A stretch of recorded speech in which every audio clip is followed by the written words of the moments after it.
Bueno, vamos a empezar ya a platicar de otros temas. Por ahí les había encargado yo una tarea acerca de antibióticos para que ustedes vieran que los antibióticos se dividen por familias o por grupos. Entonces, ya sentamos las bases de por qué hay que tener cierta restricción de antimicrobianos. Ya también sentamos las bases de por qué esos antimicrobianos deben de ser elegidos con mucho cuidado, que le vamos a dar antibióticos que actúan a nivel de pared a los que tienen pared, antibióticos que actúan a nivel de subunidades 30S a los que tengan subunidades 30S, y así, cosas por el estilo. O sea, no podemos darle cualquier antibiótico o a cualquier microorganismo. Entonces, las guías de práctica clínica están hechas con ese sustento, para que cuando yo leo, por ejemplo, tuberculosis, yo vea que los antimicrobianos que voy a recetar tengan eficacia contra esa micobacteria, ¿vale? Entonces vamos a empezar con este tema. Dice tuberculosis, una epidemia actual. ¿Alguien sabe dónde es esto que vemos aquí en la imagen?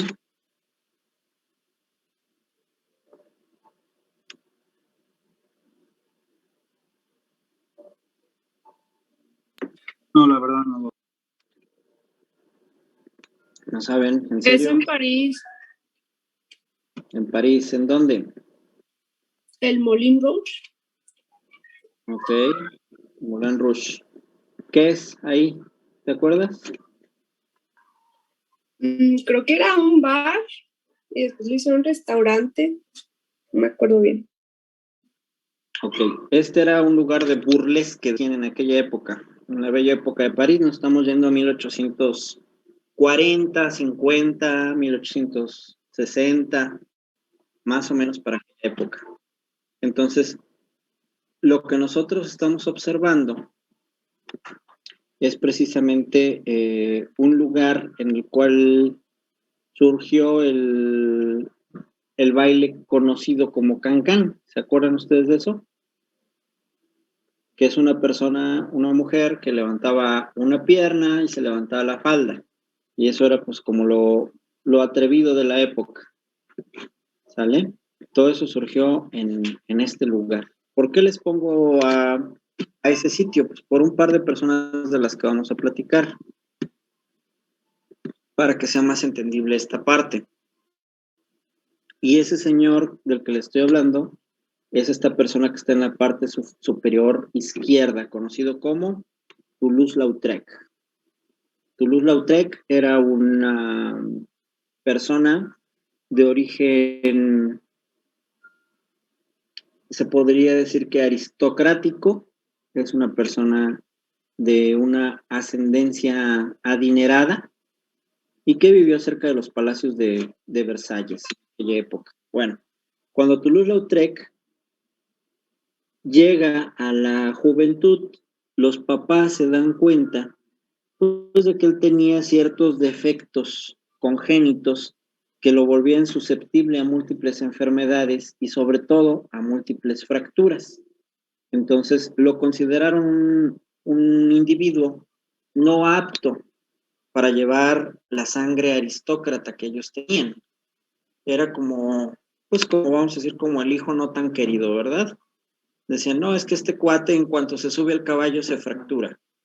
Este muchacho de niño tuvo tantas fracturas que sus piernas se acortaron y tiene dificultad para caminar, y pues ahora anda caminando por ahí por todos lados con ese bastón. ¿Sabes qué? Mejor hay que tratar de mandar a Toulouse a otro lado, a ver si se puede dedicar a otra cosa, porque aquí como aristócrata, pues nada más nos está dejando en vergüenza. Y deciden enviarlo a París.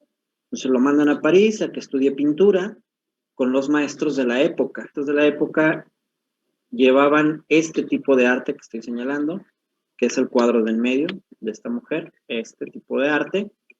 Y ese arte vamos a preguntarle a Dani Sandoval. ¿Qué ves tú en ese cuadro, Dani? ¿Qué es esto de atrás?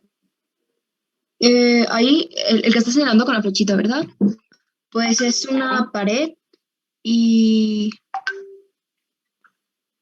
una mesilla Lo que se alcanza a apreciar una mesilla con unos frascos de vidrio. Es una mujer viéndose al Ok. espejo, creo que se está maquillando porque, no sé, parecen, no sé si son medicamentos o ungüentos. Ok. Oscar Coronado, ¿tú qué ves? En el cuadro en general, Sí, en ese que te dije. pues sí, pareciera como un espejo y los dos frascos como con líquidos. Y al fondo, Al fondo, pues pareciera una papel como una pared como con papel tapiz, madera.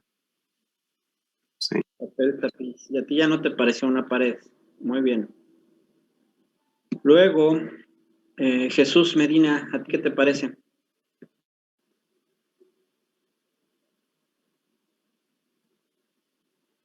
La misma pintura, Sí. pues no sé, parece como un tocador. Ujú. No sé, parece como una mujer pintándose, arreglándose o algo. O queriendo pintar más bien. Como que alcanzó a ver algo en las manos que tiene, no sé. ¿Queriendo pintar? Ajá. Ok. Bueno, dice Luis Fernando, suciedad. Dice Fernanda Gómez, pared mohosa, sucia, desgastada, quizás su humedad. Ok. Este tipo de arte que predominaba en aquella época, se llamaba impresionismo. Y era justo lo que ellos hacían, darte la impresión de algo, ¿sí? Lo que representa para algunos de ustedes, representa otra cosa para los demás. Yo podría decirles que esta es una mujer que está sentada en algún café, en una pared donde corre el agua de la lluvia, y que a lo mejor ella está pintando un cuadro, y que esta es su pintura roja, amarilla y blanca, y ella está haciendo una obra, ella está pintando. Entonces, ese arte de aquella época, eso era impresionismo. Tú te dabas una idea de algo, el artista te daba una idea de algo, y cada quien lo interpretaba a su manera. Entonces, Toulouse-Lautrec aprendió de algunos maestros impresionistas y empezó a realizar sus primeras obras así, impresionismo. Pero acuérdense que él estaba en la bella época de París.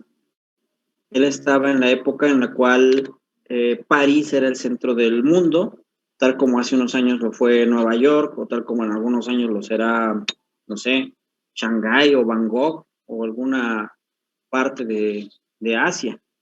Entonces, este cuate también se dedicó mucho a la vida nocturna y empezó a salir de noche y empezó a conocer gentes de todo tipo, y empezó a dejar de rodearse de aristócratas y de rodearse de pintores empezó a juntarse más con bohemios y a juntarse más con mujeres dedicadas a la prostitución. Entonces, sus siguientes cuadros fueron diferentes.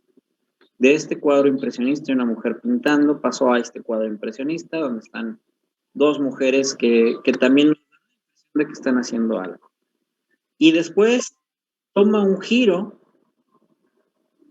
ya esa transición que tenía él entre ese tipo de pinturas, la podemos ver aquí, donde tengo ahorita mi apuntador, en una imagen de medio, donde dibuja a Niné Petit y a Jane Avril, y ya está tratando de hacer algo impresionista, pero a lo mejor con unos trazos ya más definidos, con una imagen un tanto caricaturizada, exaltando lo que él consideraba importante. Por ejemplo, vemos a Niné Petit aquí con senos grandes, cintura pequeña, piel pálida, cabello rojizo.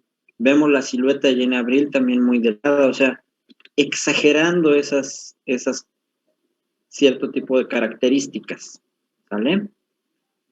Después cambia nuevamente y empieza a dibujar ya de una forma prácticamente caricaturizada.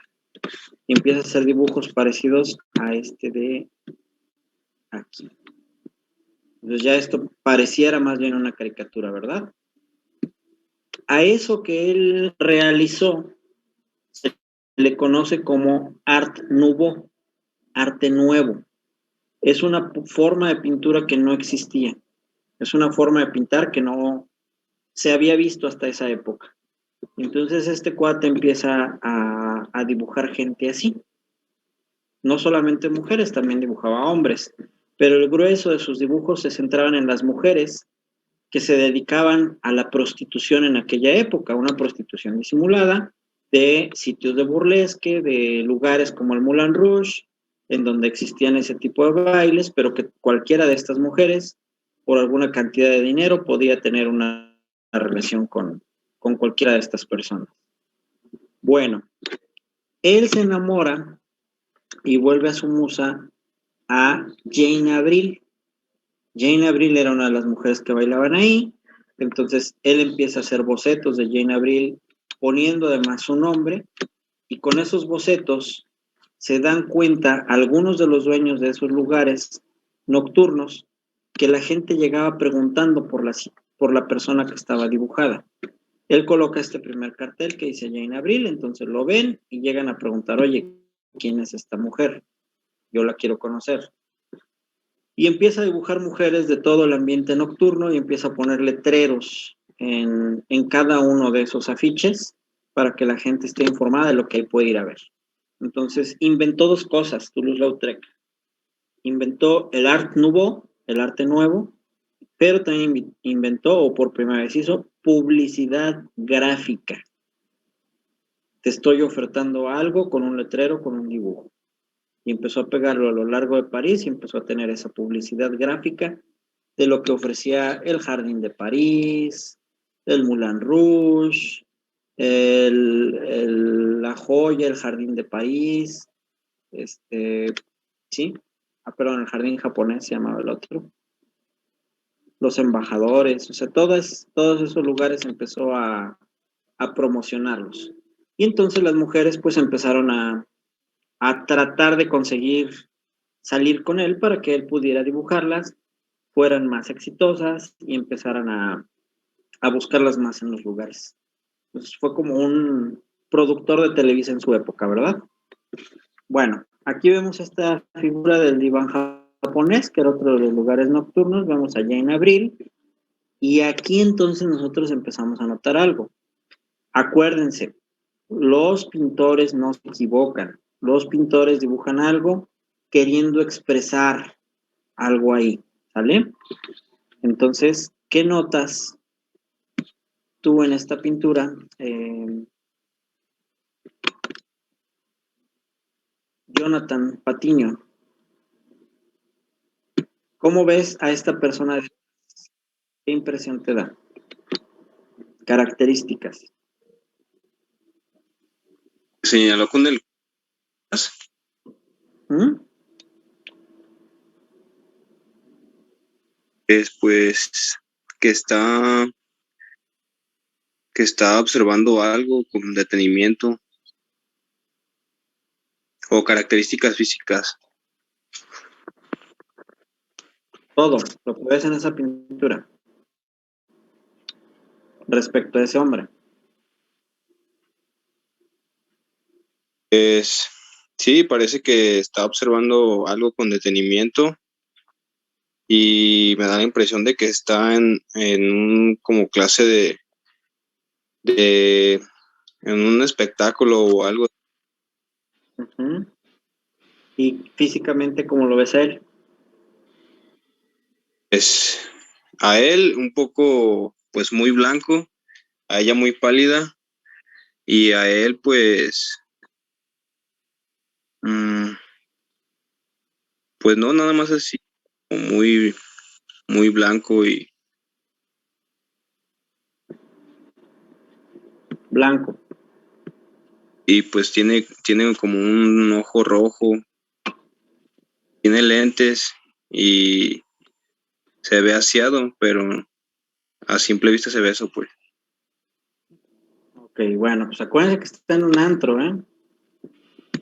Acuérdense que está en un antro. Entonces, este señor Es caucásico, es una persona probablemente originario, es de tez blanca, es rubio.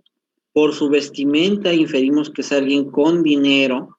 A la gente importante, yo les había dicho en alguna ocasión, la gente importante en la pintura va de color negro. El color negro te habla de una persona con cierta importancia, te habla de gente adinerada. Si tiene accesorios, entonces esos accesorios te indican todavía más opulencia. Entonces, a este señor lo vemos con un corbatín, lo vemos con un bastón, lo vemos con guantes, lo vemos con lentes, lo vemos con sombrero. Te está dando la imagen de una persona con lana, ¿verdad?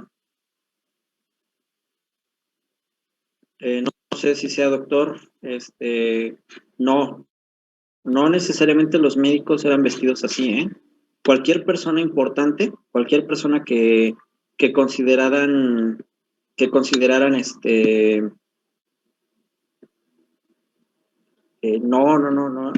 va por ese sentido, Luis, no va en ese sentido. Cualquier persona importante, si tú observas un rey, un duque, un conde, cualquier persona que sea considerada aristócrata o que sea considerada opulenta o que sea considerada así, va a ir vestida de negro. Mientras más artilugios tenga alrededor, si tiene guantecitos, si tiene bastoncito y tiene lentes, si tiene sombrero y tiene un collar y un reloj colgándole, todo eso son como signos de opulencia, ¿sí? Todo eso significa ve todo lo que yo tengo. Es algo muy parecido al comportamiento social que tenemos en la actualidad, donde la gente se va a tomar una fiesta una foto en una fiesta y hacer que el Bucanas, ¿verdad? Y que se vea aquí el Bucanas. Entonces decías, el Bucanas, pues es buchón. Te estoy tratando de transmitir algo a través de una fotografía. Yo me voy a tomar una fotografía, tómenmela al lado de mi Audi. Y se ponen ahí al lado del coche. O sea, ¿qué te están haciendo? Te están presumiendo. Te están demostrando qué posición tienen ellos en la sociedad. Bueno, antes no había fotografías. Entonces, mucho de lo que antes te proyectaban lo hacían a través de la pintura. Y a través de una pintura ellos te decían, esta es una persona de raza blanca, esta es una persona rubia, esta es una persona rica, esta es una persona opulenta. Y de repente uno puede decir, entonces aquí Toulouse-Lautrec se equivocó, porque Jane Avril es entonces una mujer dedicada a la prostitución, ¿no? ¿Por qué la dibujas vestida de negro? ¿Por qué le pones cosas en las manos? ¿Por qué le pones sombrero? ¿Sí? ¿Por qué la pones sentada y no de pie? O sea, el nivel de importancia que le estás dando me indica que esa mujer era alguien en esa época. Bueno, a lo mejor no era alguien para los demás, pero a lo mejor era alguien para él, ¿sí? Probablemente le está diciéndote, esta mujer es muy importante para mí, ¿sí? Esta mujer representa algo para mí como autor de la pintura. Y acá en esta otra pintura te está diciendo algo similar, pero vean también el mensaje que te manda al ponerle una cintura pequeña, vestida de negro, con ciertas partes en rojo, la hace muy llamativa, muy vibrante, pero le pone una víbora enredada, ¿eh? Entonces, este es un mensaje. Son mensajes que él te está mandando de lo que esta persona representa para él. Bueno, Toulouse-Lautrec murió quebrado, murió pobre, murió solo y se sospecha que murió víctima de neurosífilis. Entonces eso de andar ahí del diván japonés al Moulin Rouge, al Jardín de París, pues también tenía sus consecuencias, igual que ahora, ¿eh? No crean que es algo inofensivo. Ahora sí, vámonos con Jane Avril. Jane Avril también murió muy joven, ¿sí? Y murió víctima de una enfermedad que todos conocemos como tuberculosis. Ahora sí, por aquí ya me habían puesto algunas cosas. Dice,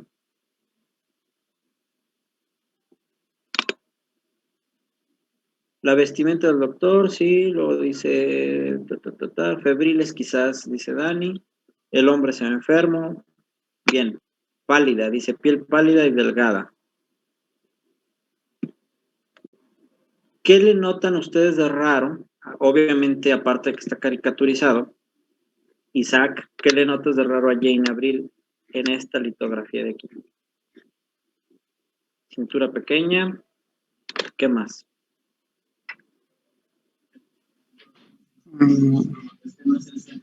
Está gritando, la mano la tiene manchada de roja, la mano derecha.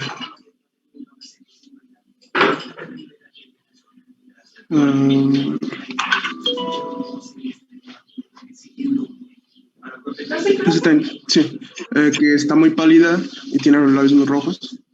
Por ejemplo, que antes se ponían sangre para que pues, se les resaltaran más los labios.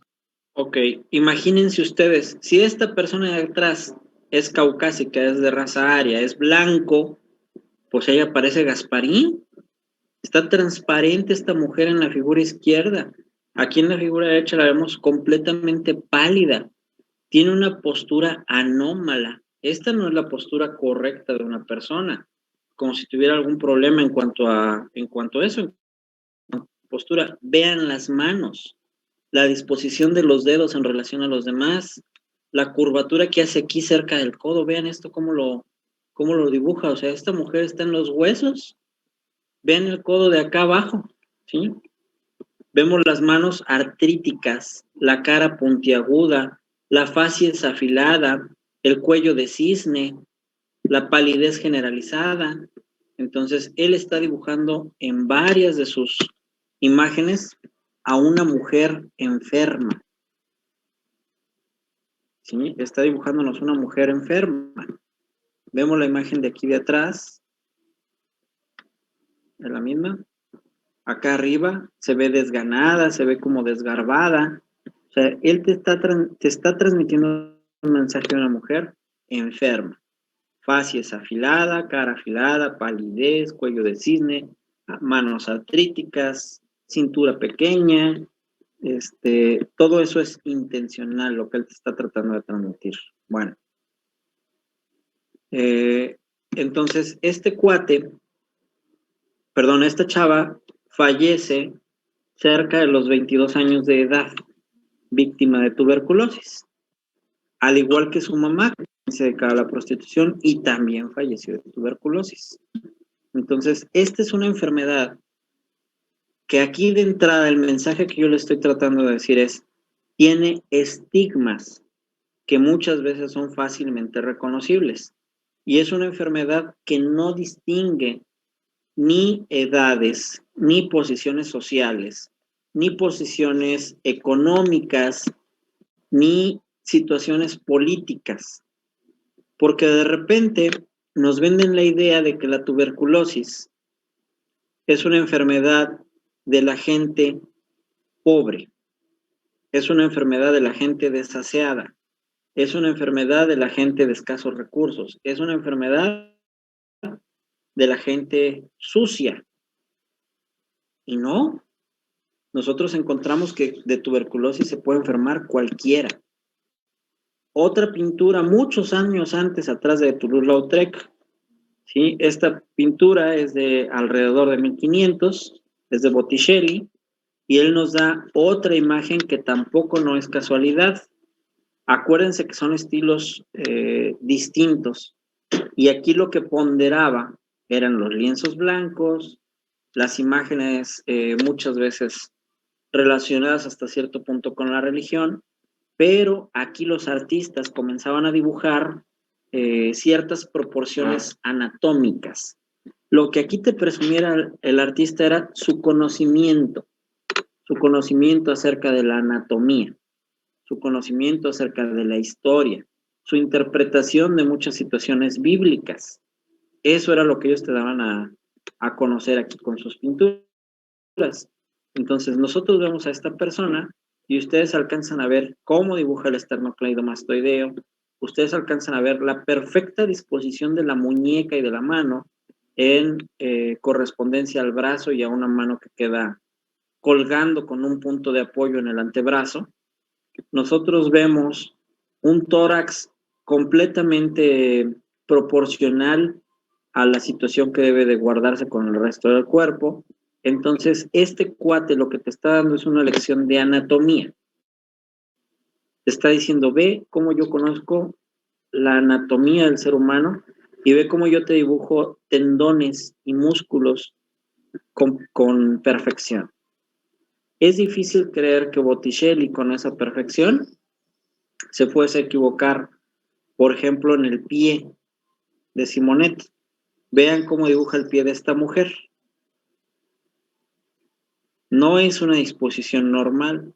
Esto que nosotros vemos aquí no puede ser un error del artista. Él te está dibujando una persona con edema de extremidades inferiores. Tiene los dedos edematizados, tiene el empeine edematizado y luego ya se alcanza a ver el tobillo delgado.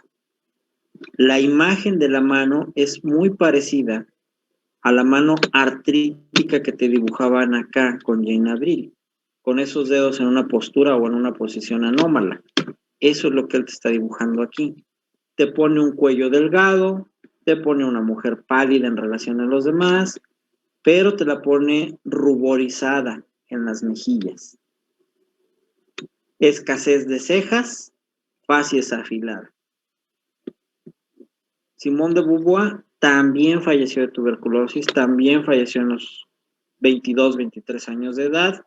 Ella tenía 3 pretendientes, uno era Botticelli, el otro era un poeta, que no recuerdo su nombre, y el otro era un comerciante genovés. Adivinen con quién se casó. Con el comerciante genovés. No andaba tan perdida.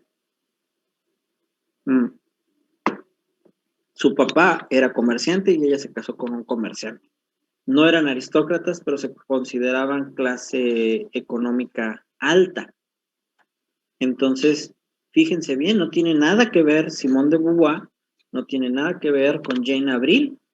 Una es una prostituta, hija de otra prostituta, dedicada a la vida nocturna en París, acostumbrada a lidiar con toda clase de hombres, y la otra es una mujer de cierta alcurnia, de su casa, que nunca salía si no era acompañada de la nana, con poder económico y adquisitivo.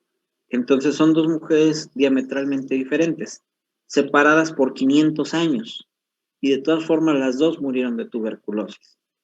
Entonces vamos a romper ese primer estigma o ese primer paradigma, que es la tuberculosis es una enfermedad de gente pobre y sucia.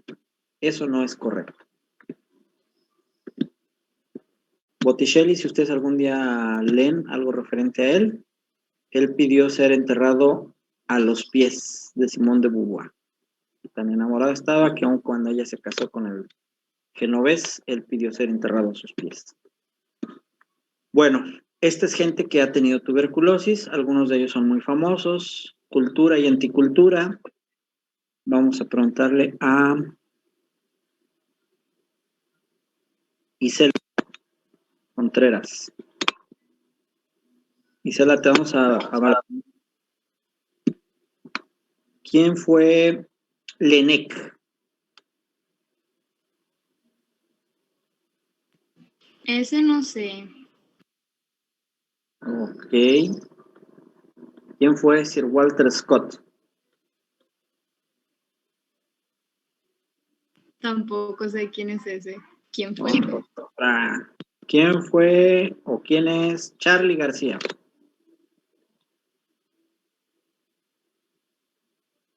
Tampoco.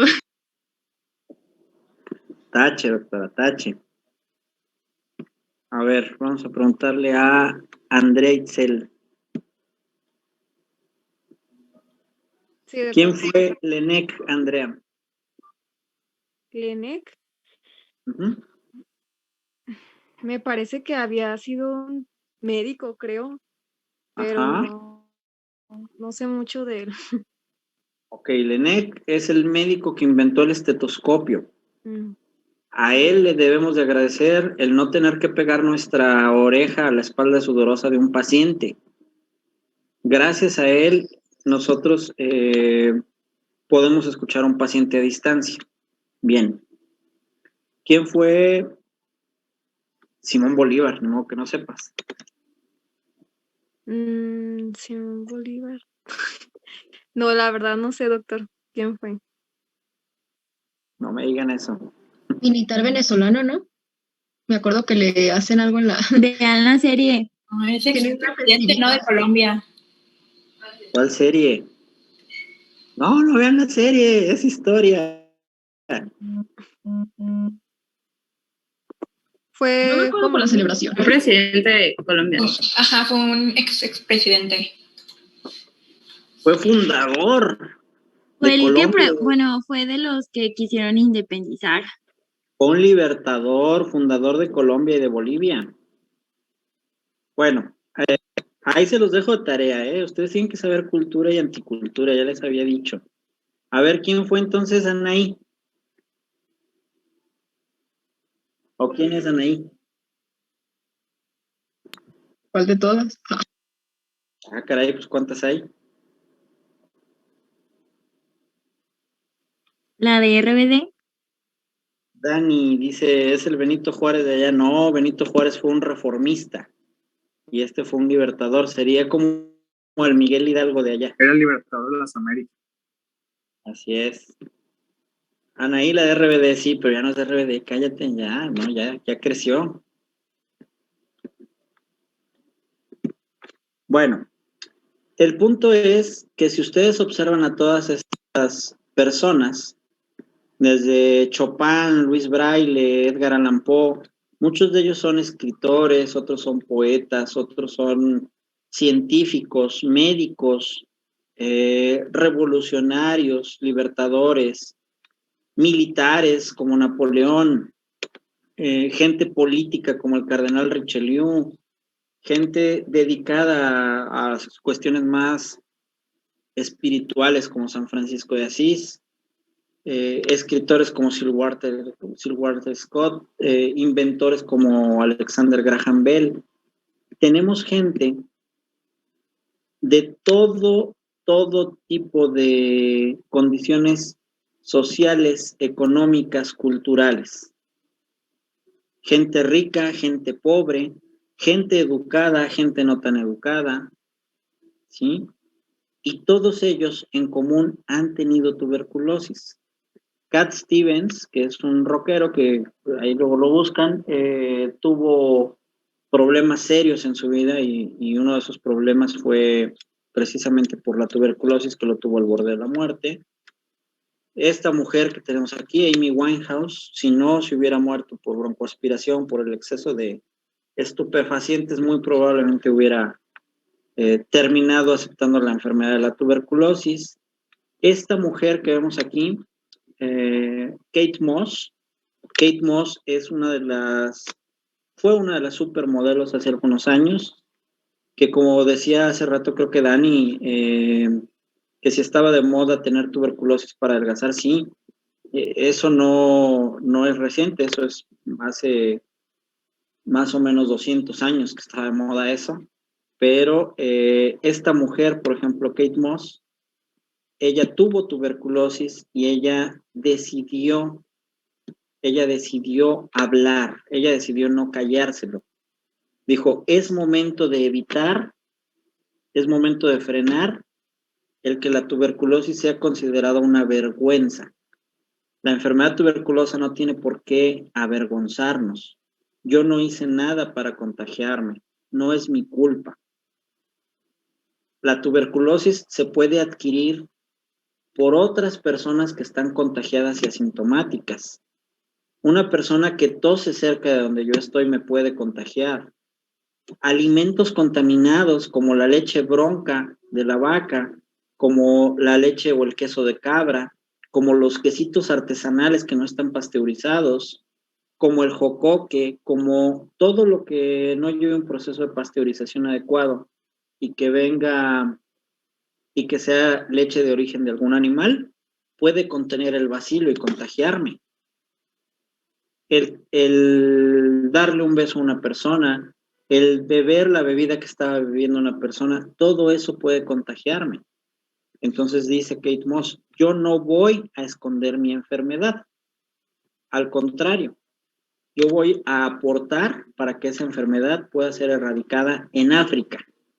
Y empieza ella a hacer labor social y entregar un chorro de lana, pues para que se hicieran labores asistenciales en África en contra de la tuberculosis.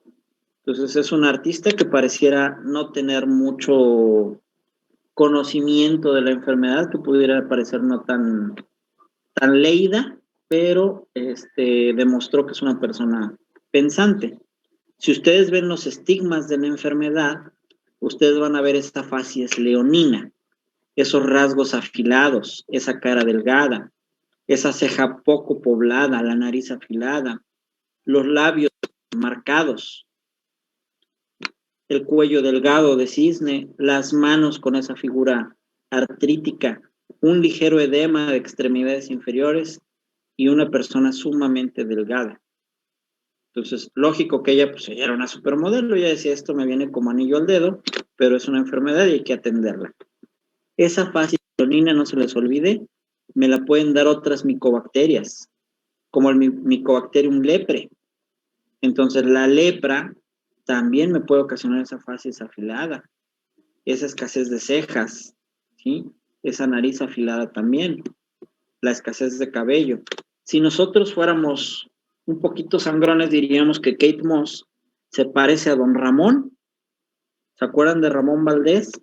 Muy delgado, muy delgado, pómulos saltones, ¿sí? Cara afilada, cuello delgado, manos artríticas. Don Ramón también tuvo tuberculosis.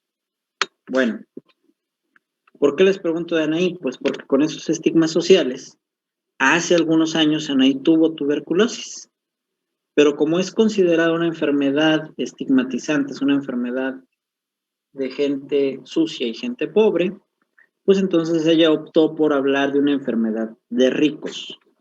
Y dijo, ¿saben qué? Yo tengo anorexia y bulimia. Es un desorden alimenticio que se trata con un psicólogo y que les pasa a las niñas bien. En lugar de decir tengo tuberculosis y van a decir, ay, no puede ser, ¿por qué? Si entonces es pobre o no es pobre. Bueno, entonces ese tipo de cosas son las que debemos de empezar por conocer esta enfermedad. Número 1, no estigmatizar. Igual que con tuberculosis, cuando hablemos de VIH, cuando hablemos de sífilis, cuando hablemos de cualquier enfermedad infecto-contagiosa, hay que tratar de evitar el clasificar a las personas y decir, ya, yo creo que era así o era así. La tuberculosis tiene muchos años de existir, tiene la historia de la humanidad acompañándonos y seguramente cuando los humanos ya no estemos aquí, las micobacterias aquí van a seguir.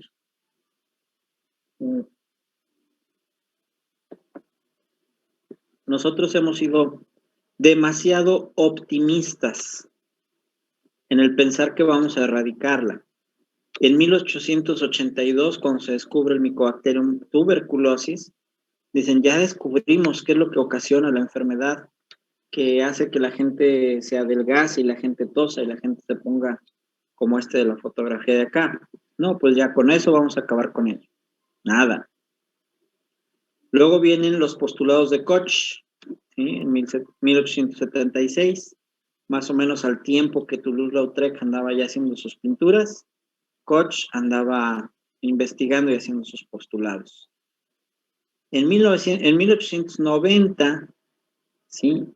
Es por primera vez realizado el diagnóstico de la prueba de tuberculina como una herramienta. Aquí se dice, el PPD nos puede ser útil, nos puede funcionar. Luego, en ¿dónde estás? Acá, 1943, el descubrimiento de la streptomicina. No, ahora sí ya la hicimos. Dándole streptomicina a la gente, se va a acabar la tuberculosis, vamos a atender a los tuberculosos y se va a acabar la enfermedad. Nada, no se acabó. 1998, la secuencia genómica de Mycobacterium tuberculosis. Y entonces dijimos que al conocer la secuencia genómica, venían nuevos medicamentos que iban a acabar con ella. Tampoco. En nuestra soberbia en 1993 dijimos que para el año 2000 ya no iba a haber tuberculosis. Llegamos al año 2000 y en el año 2000 nos topamos con que había 2 millones de muertes al año a nivel mundial por TB y que 30% de la población mundial padecen o padecemos una tuberculosis no clínicamente detectable, una tuberculosis latente que puede hacerse manifiesta en cualquier etapa de la vida. 15 millones de coinfectados con VIH, 50 millones de infectados con tuberculosis multidrogo resistentes.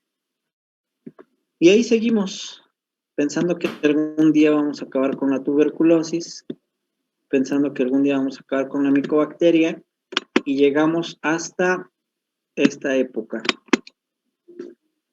A ver, ya se trabó, ahorita que brinque la diapo.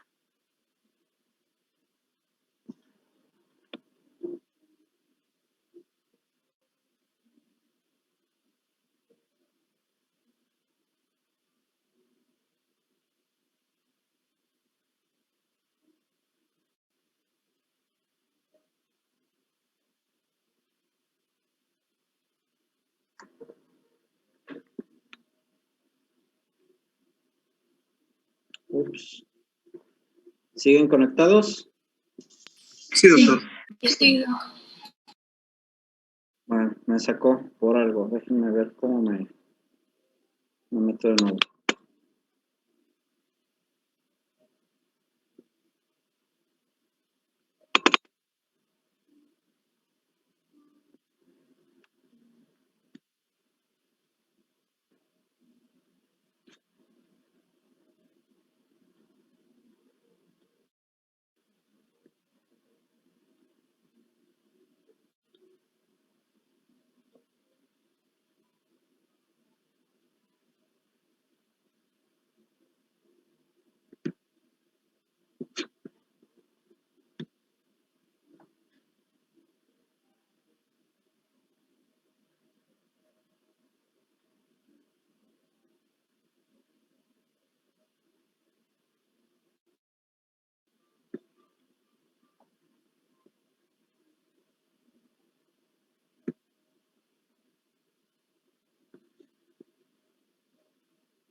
Ahí va.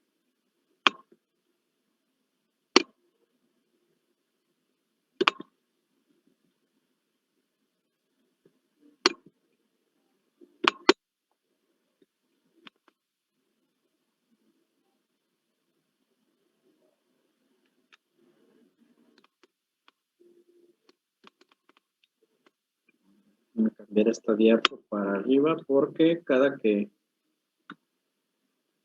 siempre pasa esto.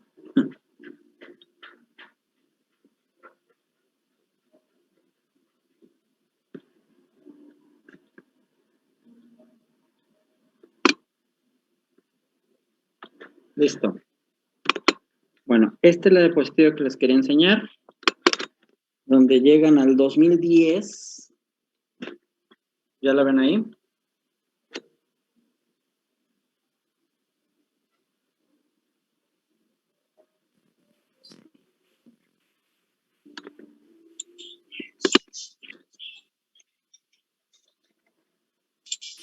Sí, ya la vemos. Llegan al 2010 diciendo que para el 2010 iban a terminar con la tuberculosis. Y entonces ahí teníamos 8 millones de tuberculosis en todas sus, casi 9 millones de tuberculosis en todas sus formas, 1.1 millones de TB asociados a VIH, 650,000 casos multidrogoresistentes. Y entonces se plantea en el 2011 como una emergencia global. Y se da un plan para acabar con la tuberculosis en el 2020. En esa guía de tuberculosis del 2011, dicen, para el 2020 hay que acabar. Bueno, llegamos al 2020, desde el 2019, un año antes, para no hacer tanto el ridículo, dijeron, ¿saben qué? No se va a poder. ¿Saben qué? Regresemos a lo mismo. No se va a poder. Entonces, tenemos un problema serio con la tuberculosis y se plantean la meta 2050. Fíjense bien. O sea, sus metas habían sido en el 93 para el 2000, eran 7 años. En el 2000 para el 2010, 10 años. Del 2010 para el 2020, 10 años. Y ya en el 2020, ya mejor dijeron, del 2020 al 2050. Y ya pidieron 30 años. Y ya no dijeron para acabar con la tuberculosis. Dijeron para reducir a la mitad el número de casos de tuberculosis.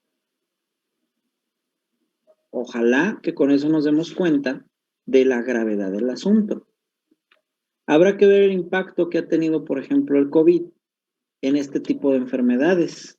Si ustedes se dan cuenta, bueno, no sé ustedes cómo estén, ¿verdad? Ustedes están jóvenes y la tendencia actual es que los jóvenes no tienen miedo del coronavirus y tienen poco respeto hacia los adultos mayores y andan haciendo su vida normal, saliendo como si no existiera la pandemia. Pero en la gente de cierta edad hacia arriba, que habitualmente tenía 2 o 3 cuadros gripales al año, que habitualmente se contagiaban de faringoamigdalitis, de influenza, de otras cosas, al parecer este distanciamiento social, el uso de alcohol en gel y el cubrebocas ha impactado positivamente en esas enfermedades. Los casos de influenza se fueron muy para abajo este año pasado. Los casos de faringoamigdalitis y de incapacidades por cuadros gripales también bajaron mucho. Habrá que ver si también esto nos ayudó a disminuir los casos de tuberculosis, ¿sí? Al traer un cubrebocas puesto. Bueno, pero el problema es serio. ¿A qué se debe que sea tan difícil de erradicar el Mycobacterium tuberculosis? Pues a que es una micobacteria que pertenece al orden de los actinomycetales, de la familia Mycobacteriaceae, aerobia, inmóvil, no esporulada, y no únicamente es Mycobacterium tuberculosis, no únicamente. Existe todo un complejo de micobacterias, Bovis, Pinipendi, Canoti, Microti, Africanum, que pueden ser nocivas para el ser humano. De ahí también la dificultad para el diagnóstico. Muchas veces decimos, le pido una PCR, pues sí, pero PCR te va a detectar Mycobacterium tuberculosis. Si tú tienes una Mycobacterium microtio caneti, no te la va a detectar. Entonces, el diagnóstico es sumamente complicado. Esta micobacteria, además, tiene un ciclo de replicación de 15 a 25 horas. Es un ciclo de replicación lento. Ante condiciones adversas puede entrar en latencia y retrasar su multiplicación y quedarse ahí como estancada hasta por años. Tan es así que se han encontrado fósiles con micobacterias ahí fosilizadas y negándose a morir, ¿verdad? La pared celular recubierta de una capa lipídica le va a conferir resistencia al frío, a la congelación, a la desecación. y es la que le da la característica para combinarse con el colorante fuchsina ácida. Por eso son bacilos ácido alcohol resistentes, porque este ya es difícil que se rompa cuando nosotros ponemos un solvente. Otra de las situaciones es que la micobacteria entra a nuestro cuerpo y despierta una respuesta innata, pero no una respuesta adaptativa. Es decir, nosotros no vamos a tener la inmunidad celular de primera instancia defendiéndonos de esta micobacteria. Nosotros vamos a tener el ingreso de los bacilos a nuestro cuerpo, la acción de los macrófagos, el intento de los macrófagos por contener a la enfermedad, la fagocitosis probablemente de esos macrófagos y hasta ahí. Nosotros no vamos a tener esta respuesta adaptativa con la liberación de CD4, CD8, ni tampoco con citotoxicidad. Y aquí en esta etapa podemos permanecer durante años, lo que se conoce como una tuberculosis latente. Por eso nosotros dividimos a la tuberculosis en etapas. Dice aquí, después del primer contacto con un enfermo, tenemos una infección primaria, un periodo prealérgico de 2 a 12 semanas, que frecuentemente pasa desapercibido. Entonces, si yo me contagio hoy, si yo hoy me fui a los Altos de Jalisco y pedí un pajarete,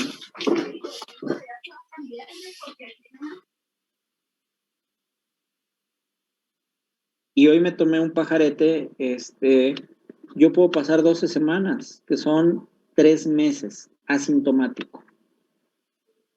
O probablemente tener un cuadro no tan importante como fiebre, pérdida de peso o peso estacionario, y a lo mejor tengo un cuadro diarreico. Y ya, nadie va a pensar en tuberculosis. Luego viene el llamado periodo alérgico, que dura hasta 2 años, en el cual ya hay un cuadro clínico más florido. Ya voy a tener tos, ya voy a tener pérdida de peso, ya voy a tener fiebre de predominio vespertino nocturno. Pero si yo me hago pruebas, el PPD únicamente va a salir positivo en 50% de los casos. El VAR va a salir positivo en 10 a 15% de los casos.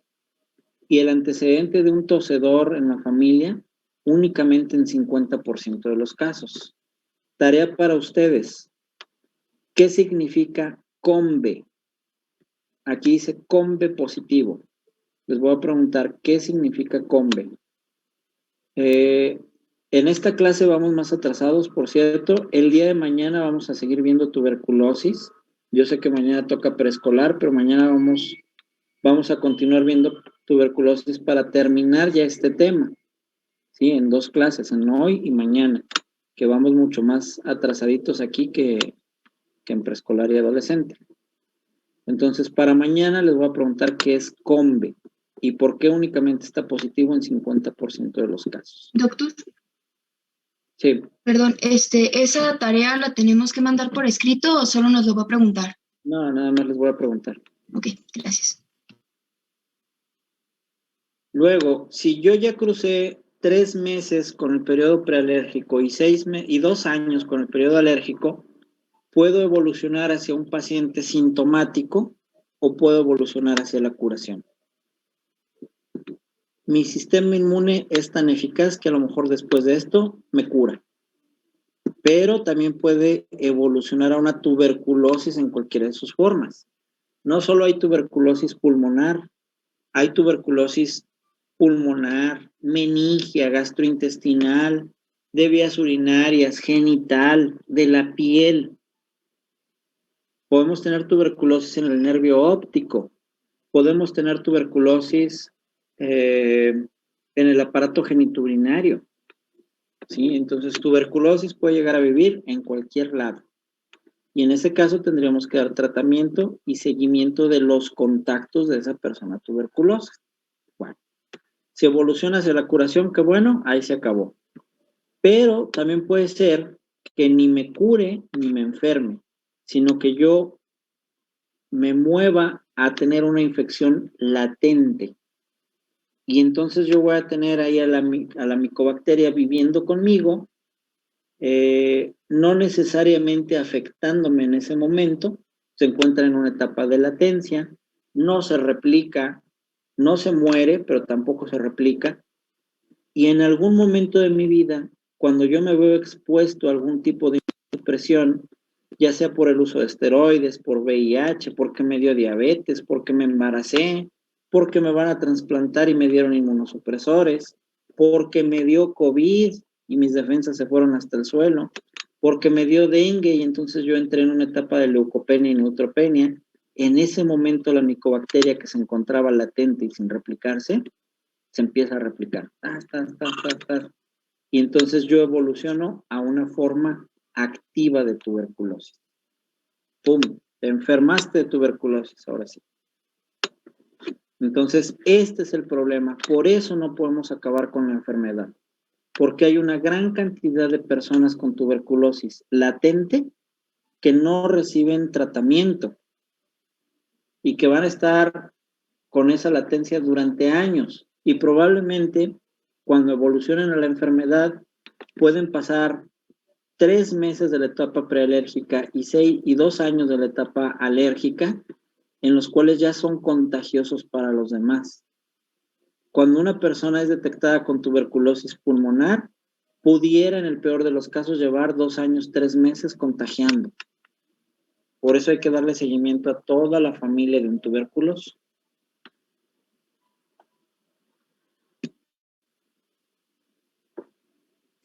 Creencias de antes. ¿Verdad? Pensaron que iba a decir creencias de gente, ¿sabe qué? Creencias de antes. Que la tuberculosis solo le daba a la gente adulta. O que la tuberculosis les daba de adolescentes para arriba. Últimamente hemos visto repuntes en pacientes menores de 1 año, repuntes en pacientes lactantes, y esto es debido a que las formas de diagnosticarlo han ido mejorando. Lo que antes era un diagnóstico completamente difícil, ha cambiado. Nosotros actualmente solamente necesitamos un cuadro clínico sugestivo y alguno de los que vienen ahí. Contacto positivo, PPD positivo, baciloscopia positiva, aislamiento en un cultivo, alguna lesión histopatológica compatible, alguna prueba de PCR o de adenosín desaminasa, una radiografía de tórax o una tomografía con datos sugestivos de la enfermedad para yo poder sospechar que tengo tuberculosis. ¿Cuál es esa clínica? Porque decía clínica, cuadro clínico sugestivo y alguno de los siguientes. ¿Cuál es ese cuadro clínico sugestivo? Fiebre o febrícula por más de 2 semanas, sudoración, escalofrío, tos crónica, hemoptisis, anorexia, hiporexia, pérdida de peso, apatía, astenia, dinamia o diarrea. Esto, pues qué padre, ¿verdad? Está facilísimo. Fiebre de 2 semanas, sudoración, tos con hemoptisis, pérdida de peso, astenia, dinamia, pues tuberculosis. No tiene chiste hacer ese diagnóstico. El problema es que muchas veces la enfermedad me da datos clínicos muy, muy inespecíficos. Por ejemplo, yo podría tener disfonía, alguna adenomegalia. Ay, me creció este ganglio aquí en la axila. Hepatomegalia, incluso no dolorosa. Mastoiditis o exudado. Corioretinitis, un paciente que ya como que dejó de ver, no sabemos por qué. Recién nacidos, nació prematuro o nació con bajo peso. ¿Quién va a sospechar tuberculosis en un prematuro? Peso estacionario, doctor, el niño no crece, ¿me le da unas vitaminas? Ah, sí, señora, tenga, dele Centrum. Úlceras periumbilicales, crisis convulsivas, y andamos pensando en epilepsia. O sea, esta enfermedad la conocemos también como la gran simuladora, porque la cantidad de signos y síntomas que me puede dar pueden ser muy variables. Regresando con Jane Avril o con Simone de Beauvoir, si ustedes se acuerdan de ellas, si yo les digo, mujer de 22 años, ceja poco poblada, facies afilada, cara leonina, cuello de cisne, extremadamente delgada, pérdida de peso de 10% en los últimos 2 meses, tos de predominio vespertino nocturno, expectoración con hemoptisis, fiebre de predominio nocturno, amanece la cama completamente sudada, ¿sí? Asténica, adinámica, tiene tuberculosis, no hay pierde. Pero cuando yo les digo, un niño de 2 meses de edad que tiene disfonía, que tiene patomegalia, que está muy irritable, que fue prematuro, ¿quién sospecha en tuberculosis? Casi nadie va a sospechar en tuberculosis.